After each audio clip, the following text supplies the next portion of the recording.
las características de ella, pero claramente tenemos una cara anterior, una cara posterior, una cara lateral izquierda, otra derecha, una base superior y un vértice truncado inferior. ¿Quiénes forman la cara anterior? El cuerpo del pubis, la sínfisis púbica, ¿no es verdad? La rama horizontal del pubis, la rama descendente del pubis, la rama ascendente del isquio. Obviamente el agujero obturador está cubierto por una membrana que se llama membrana obturatriz. ¿Quiénes forman las paredes laterales? El cuerpo de los iliacos, esencialmente el cuerpo de los iliacos. ¿Y quién forma la pared posterior? Los dos manos, el sacro, el coxis, ¿ya? Y el tercio superior de la cara interna del ilíaco con su borde posterior. Ahora, yo les había dicho que esto es como un plato hondo, ¿no es cierto? Cuando uno come sopa. Que la parte de arriba se le llama pelvis mayor, la parte derecha se le llama pelvis menor.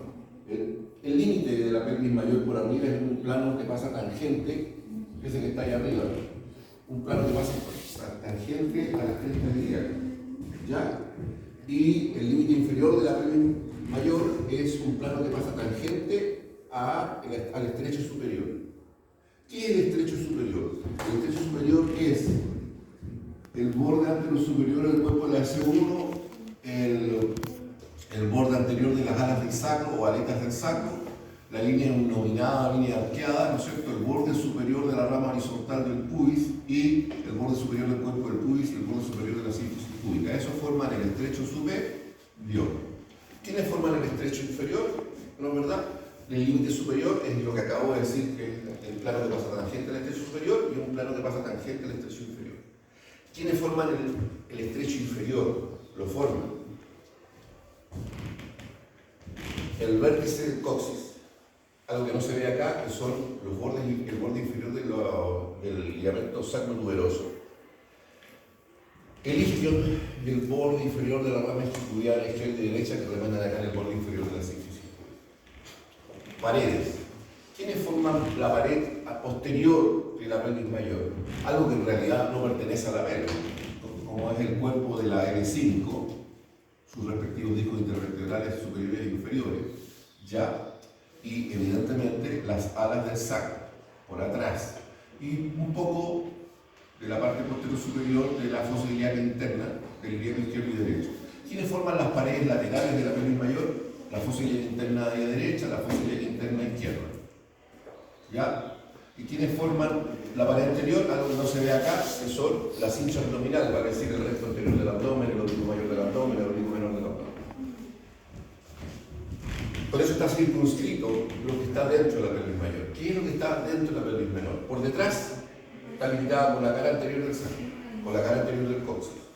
Por los costados, por la superficie cuadrilátera del ilíaco izquierdo y del derecho respectivamente.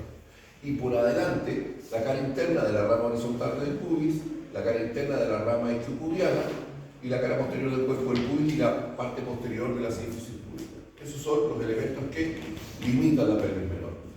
No olvidar que la pelvis como un todo tiene la función de proteger órganos intrapélvicos. Y esencialmente protege a qué. Por ejemplo, acá arriba de la pelvis mayor podríamos ir al colon iliopélvico, ¿ya? A los ovarios, por nombrar una estructura acá arriba, a las asas intestinales. Y por abajo, el calor de la próstata, ¿ya? La próstata, parte de la vejiga, las vesículas seminales, las glándulas de Cooper, por nombrar alguna estructura que protege. Hay más, por supuesto, pero eso es suficiente. ¿Valdrá la pena decir algo clínico? Ya, es raro que pase, pero si pasa casi siempre es grave. Cuando uno a ver, ¿qué es lo que habitualmente la gente se fractura? La clavícula. Cada uno chico en bicicleta con la ñoña, ¿no es cierto? Se fractura la clavícula. ¿Alguien de acá se fractura la clavícula? Siempre hay alguien que se fractura la clavícula. En el otro grupo seguramente, pero la clavícula es lo primero que se fractura. ¿Ya? Fracturarse la pelvis implica necesariamente un accidente de alta energía. O es de una caída de altura, o un terremoto le cayó una pared encima y lo aplastó, o un accidente automovilístico. Son accidentes de alta energía, por lo tanto las fracturas de la pelvis son graves. ¿Y por qué son graves? cuando se fractura en algún punto, existe la posibilidad que las espículas del foco fracturario se vayan hacia adentro, y cuando lo hacen, laceran las vísceras que están adentro. ¿Y por qué uno se puede morir? ¿Por la fractura en sí mismo? No. Porque al lacerar las vísceras intrapélvicas, la hemorragia interna es masiva. Estamos hablando de 2, 3 litros, y ya de 3 litros para arriba uno empieza, uno tiene 5 litros más o menos. O sea, perder 3 litros, estamos perdiendo más del 50% de la sangre que tenemos en el cuerpo. Y eso puede demandar la vida del sujeto. ¿Vamos? Así que espero que no lo olviden. Una fractura de pelvis siempre es grave. ¿Ya? Y aunque usted lo vea como avión, así, no, salió del accidente, lo llevaron al cobre, después de 6 horas, no, se murió. Y uno que importaba. ¿Sí? Esas cosas pasan, aunque usted no lo cree. Y después acá tenemos los diámetros, el estrecho superior tiene diámetros, que son el promonto suprapúbico, que lo tenemos ahí, que está de color rojo, que es de 11 centímetros, después tenemos el diámetro transverso. Bueno, el promonto suprapúbico que va del borde antero superior de la S1 y termina tangente en el borde superior de la sífilis púbica. Después tenemos el transverso que va de línea arqueada, contralateral, o línea nominal, y ese mide 13,5. Y después tenemos el oblicuo que va desde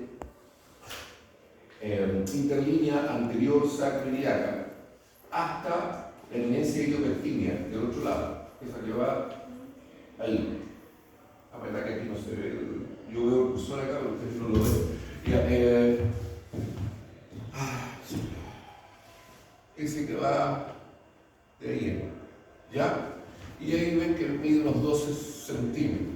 Ahora, por eso es importante que sea ginecoide o platipeloide, ¿ya? ¿Se acuerdan? ¿Ya? ¿Por qué? Porque eso le permite que la cabeza se impacte y entre al canal del parto, descienda, cuando se empieza a dilatar el pelvis, la cabeza se encaje en la pelvis menor. ¿Ya? El estrecho inferior, gracias a Dios no nos acordamos, porque, a ver, ¿quién nació con parto normal acá? ¿Cuántos nacieron con parto normal? Eso desde el punto de vista fisiológico, un tremendo estrés, tanto para la madre como para el hijo. Pero el hijo, gracias a Dios, somos inmaduros, así que no nos acordamos. Pero que sí se acuerda, yo estoy seguro que su mamá se acuerda, ¿verdad? Porque realmente bien peludo, el parto es un proceso bien complicado. Ya. Y después tenemos el estrecho inferior, tenemos acá dos nomás, entonces hay más, también hay un oblicuo acá, y también hay un estrecho intermedio que no lo enseñamos.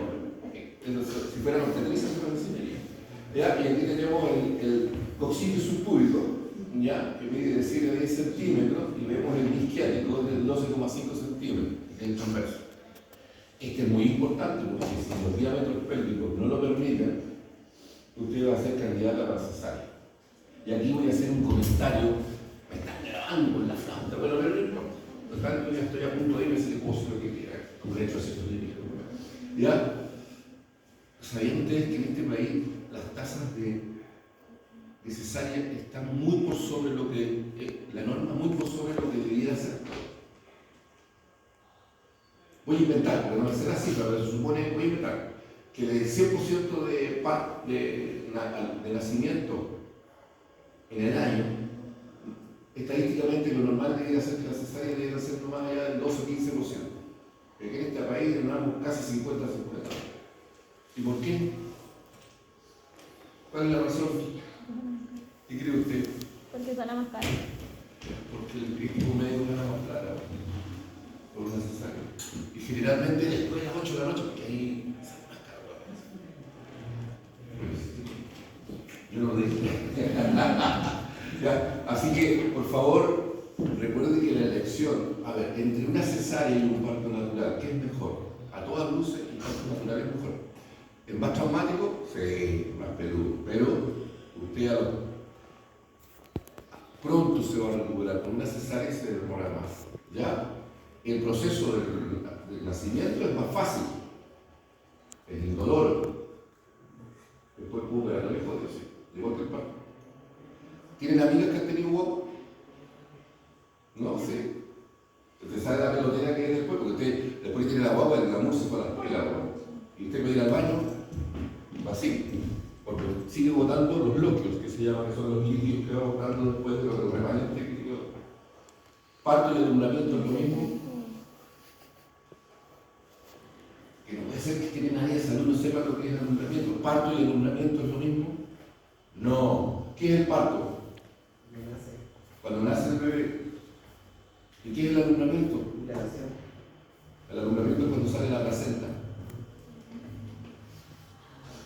Alumbramiento es cuando sale la placenta. Primero sale el bebé, cortan el cordón umbilical y después, voy a bromear, obviamente viene el doctor, mentira, y el doctor pesca el cordón umbilical y ¡pum! Le pega el tiro y sale la placenta. No, mentira. Esperamos que las contracciones naturales del útero expulsen la placenta y después cuando ya se asoma la saca. Ya, ese es el alumbramiento. El alumbramiento es la placenta. ¿Estamos? Por si no lo sabéis. Sigamos. ¿Cuál es el tema del satisfecho? Vamos a astrología.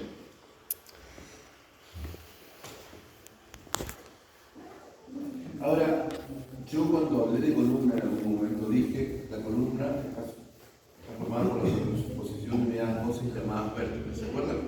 Y que entre vértebra y vértebra se interponía algo que se llama disco intervertebral. Y en ello confluyen dos criterios que aparentemente no son armónicos, pero que realmente lo son. Primero, tiene gran rigidez estructural con una gran movilidad funcional. ¿Por qué gran rigidez estructural? Porque los movimientos angulares, ¿ya?, entre una vértebra y otra son pequeñitos, son muy pequeños. Pero como el órgano como tal, la columna como un conjunto, es la suma de todos estos movimientos pequeñitos, la suma de todos los movimientos intervertebrales que tienen un movimiento de mayor amplitud. ¿Ya? Recuerden que los movimientos pueden ser translatorios o angulares. ¿No entienden esa idea o no?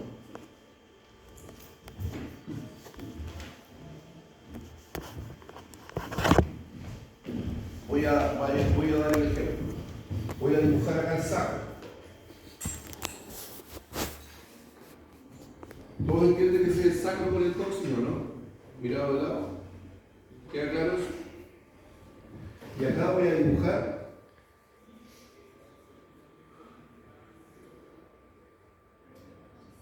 la L5 y la L4. L4, L5, sacro. ¿Estamos? Entonces, la L5, si hace flexión, hace un movimiento angular con un pequeño componente translatorio. Vale decir, si hace flexión,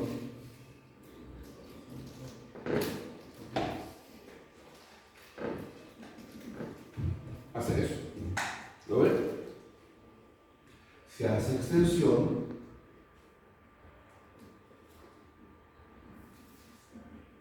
hace eso. ¿Sí? Entonces, ese es un movimiento angular. Es un movimiento angular. Dicho de otra manera, entre la cortical inferior de un cuerpo y la cortical superior del otro, donde se encuentra en el medio el disco intervertebral, en cuyo centro está el núcleo pulposo, cuando yo hago un movimiento angular, lo que sucede es esto.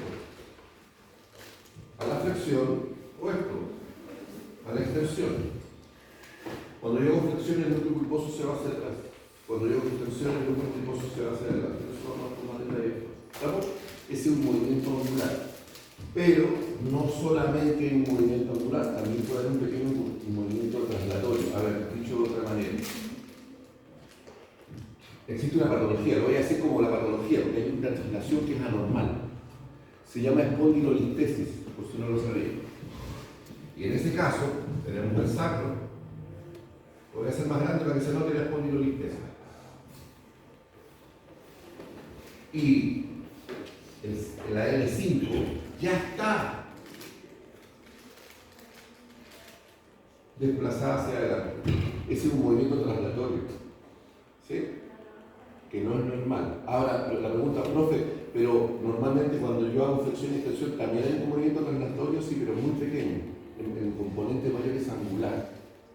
Pero en este caso se desplazó de manera importante. Esto se llama espondilolistesis.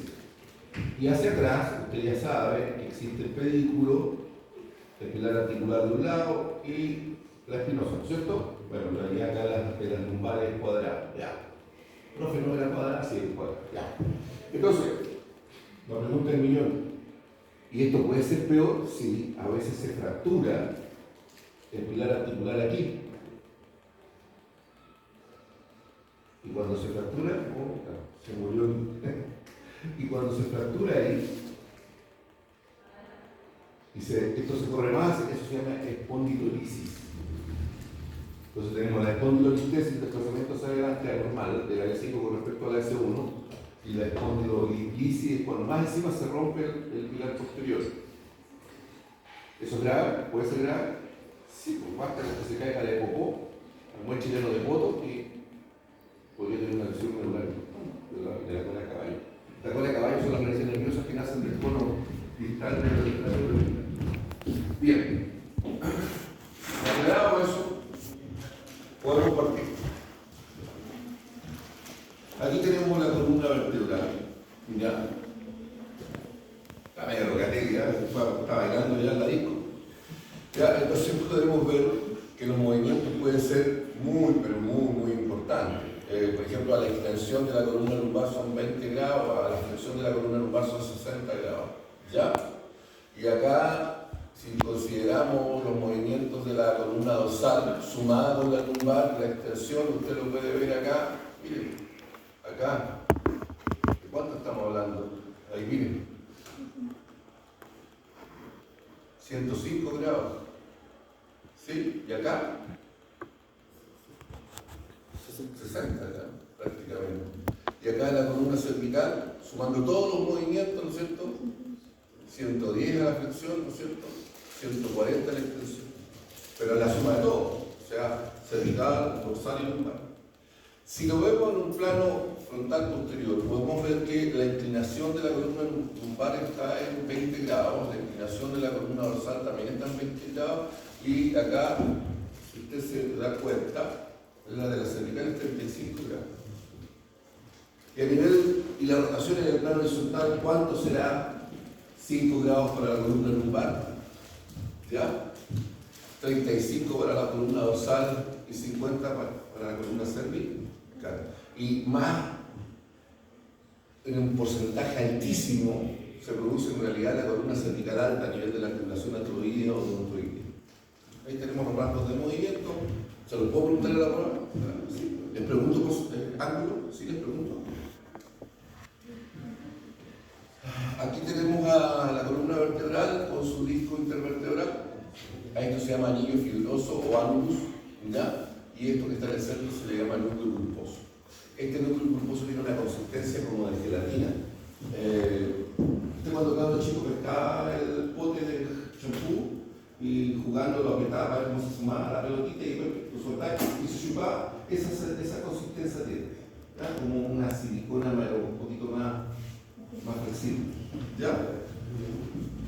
Y aquí tenemos los movimientos, porque, a ver, ¿y dónde está el centro instantáneo de rotación de los movimientos de las articulaciones intervertebrales? Recuerden que las intervertebrales, según algunos, son anfiartrosis verdadera, según otros, son una diartrofiartrosis, ¿ya? Pero los movimientos intervertebrales de flexión, extensión, inclinación izquierda, derecha y rotaciones, ¿ya? Se encuentran habitualmente en el núcleo pulposo. Por eso que los ejes pasan por el centro instantáneo de rotación. Ojo, centro instantáneo de rotación no es lo mismo que centro de masa. Son cosas diferentes. Ayer hablé de centro de masa cuando hablé de salto alto, pero bueno, eso lo vamos a ver a la cara. ¿Ya? Son cosas distintas. Acá el centro instantáneo de rotación pasa por el núcleo pulposo, por lo tanto pasa por el disco. Entonces, hay un eje antero-posterior, que es en el cual pilotean los movimientos de inclinación izquierda y derecha. Tenemos el eje axial, que también pasa por el centro de los cuerpos vertebrales, ¿no es cierto? Y por el núcleo pulposo, y el reposar de las rotaciones antihoraria y horaria. Y después tenemos el eje transverso, ¿ya? Que pasa por el núcleo pulposo también, y el responsable de los movimientos de flexión y extensión. Ahora, ya sabemos que la columna vertebral transmite la carga ponderal, ¿no es cierto?, hacia el sacro y por la relación sacro-ilíaca, al ilíaco y por esto al coxo femoral hacia los miembros inferiores.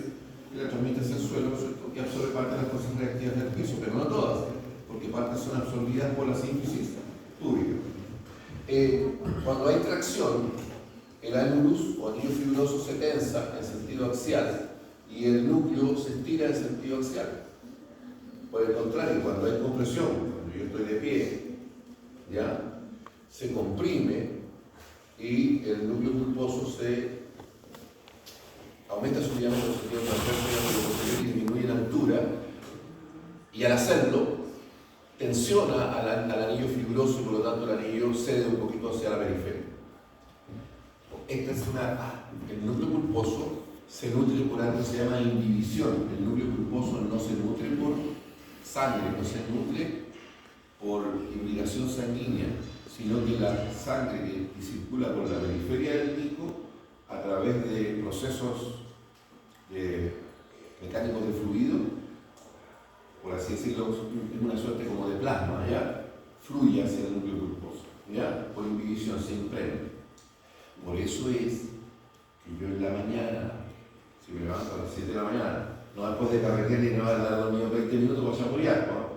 Sino que duermo toda la noche, yo me levanto en la mañana yo soy más alto y en la noche yo soy un poquito más bajo, ¿ya? Porque en la mañana yo estoy de pie, el peso va a seguir comprimiendo los discos y la suma de compresión de todos los discos hace que yo vaya disminuyendo de altura. Ahora, la capacidad de retención de líquido de los discos va variando con los años. Yo lo he dicho por hartos años. Yo cuando era joven medí 1,78 m. Ahora mido 1,77 m. Y si Dios me da vida y yo hasta los 90 años voy a andar midiendo 1,76 m. Y yo lo compenso con las botas vaqueras para chimulear, entonces yo a 1,80 m. Ya, pero la verdad es que yo ya soy 1 centímetro más chico de lo que era cuando joven. Por lo tanto, todos se van a achicar, inclusive los más chicos. Cuando sean viejos van a ser más chicos todavía. Ya, cada quien se pone su color. ¿Ya? Ya, ahora usted puede ver acá los movimientos en extensión y en flexión. Cuando yo hago extensión, el cuerpo vertebral se dirige hacia... A ver, el movimiento osteocinemático es hacia atrás y hacia abajo, ¿no es cierto? Porque siempre es supraenyacente con respecto a la infraenyacente. ¿Qué ley impera acá? ¿Ley cóncava o convexa? ¿Cómo son las superficies de la cara inferior y superior de las vértebras que están entrando en juego acá en la intervertebral? ¿Son convexas o son planas o son cóncavas? Son planas o ligeramente cóncavas, por lo tanto la ley es cóncava. Y por lo tanto el movimiento electrocinemático es el mismo que el osteocinemático. Si el cuerpo vertebral se va hacia atrás y hacia abajo, el movimiento electrocinemático también es hacia atrás y hacia abajo. Salud. ¿Ya? Yo me tuve que tomar el desayuno caminando para acá, ¿está bien? ¿Ya? Entonces miren lo que pasa. Cuando pasa eso, el espacio intervertebral por detrás disminuye y por delante aumenta. La presión aumenta por detrás, disminuye por adelante y por lo tanto el núcleo pulposo migra hacia adelante. Cuando yo hago flexión, el cuerpo vertebral, el movimiento osteocinemático se va hacia adelante y hacia abajo. El movimiento osteocinemático también es hacia adelante y hacia abajo. Disminuye la altura por adelante, aumenta por detrás y la compresión es mayor por adelante y disminuye por detrás y por lo tanto el núcleo fluye o migra hacia atrás. Entonces, acá hay dos preguntas que son simples y lógicas, pero a usted no se le ocurre. A ver, si yo hago flexión, la presión axial aumenta en el annulus, el anillo fibroso por adelante, pero la presión posterior aumenta en el anillo por detrás.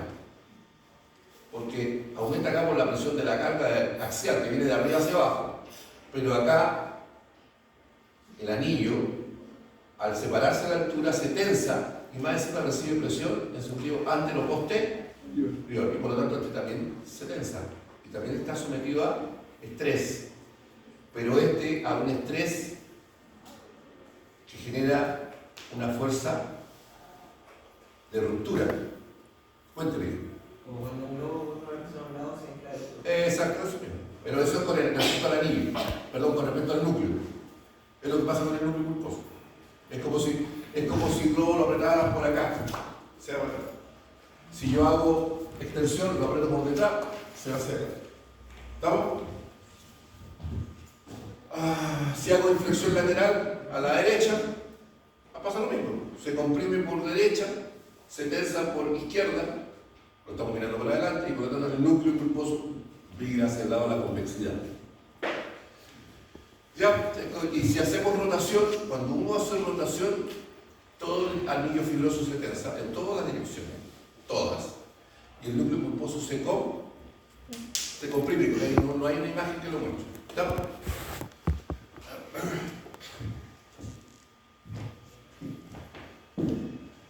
Ahora, ¿cuántos grados de libertad tiene la columna vertebral o las articulaciones intervertebrales?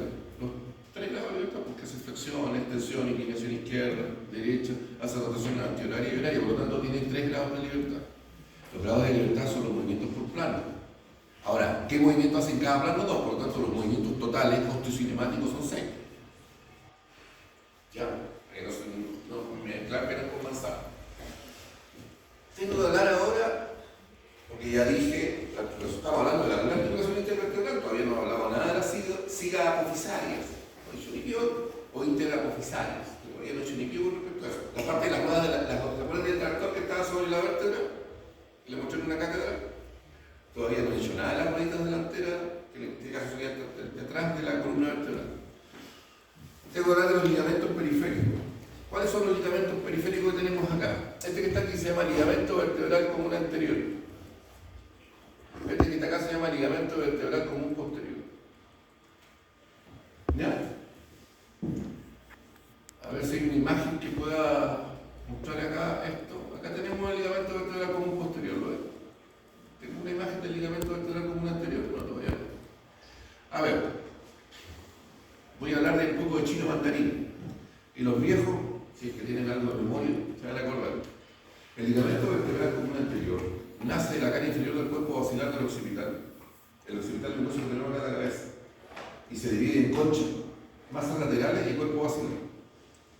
El cuerpo basilar, en la cara superior, inferior, borde izquierdo, borde derecho, extremo anterior, extremo posterior, perdón. En la cara inferior de ahí nace, por un haz muy delgadito, que baja hasta el... ¿Se acuerdan del atlas? Que el arco anterior del atlas tenía un tubérculo. Yo sé que no se acuerdan, yo lo enseñé. El arco anterior del atlas tiene un tubérculo que se llama tubérculo anterior del arco anterior del atlas. Y baja delgadito y se fija ahí. Y después desciende el tubérculo anterior del atlas hacia la cara anterior del cuerpo del axis. Y de ahí sigue descendiendo, adosándose a los límites superiores e inferiores de los cuerpos vertebrales del axis, de C3, C4, C5, C6, C7. Cuando llega a T1 o dorsal número 1 o torácica número 1, se forman además 2 haces laterales, uno principal ancho